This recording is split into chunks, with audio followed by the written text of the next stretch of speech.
My name is Christina, and I have been on a GLP-1 journey for almost 90 days. I am down 31, and I have an eating disorder history. So I had bulimia and anorexia nervosa for well over 10 years. Yeah, it was about over 10 years. Started when I was about 11 years old, and really didn't start fully recovering it until I was about 22 years old.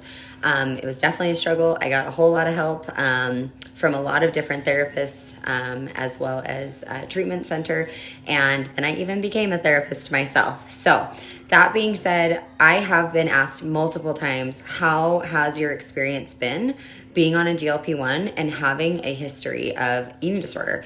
And I think that any addiction, as a therapist, I will say, it's not like you just forget about it.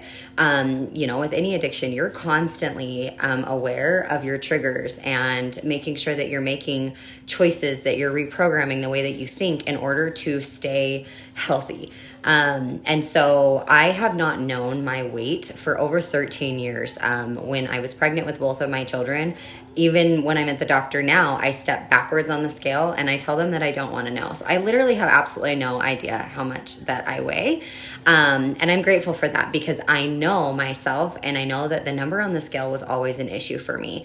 And so I would say, my number one tip, if you are somebody who has ever struggled with body dysmorphia, eating disorders of any kind, or just that self-confidence in general, maybe avoid the scale.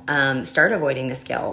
Why does it matter? As long as you are a healthy individual. My husband does know my weight. In order for me to be on and get qualified through a telehealth provider, I did have to put in my weight, of course, so that they could structure, figure out the BMI and what dosage that I would have. So because of that, he does know it, and he will make sure that's how I know I'm down 31, but he will make sure that I don't go below what would be a healthy BMI for somebody that's my height. So yeah, I will continue to share more about my journey.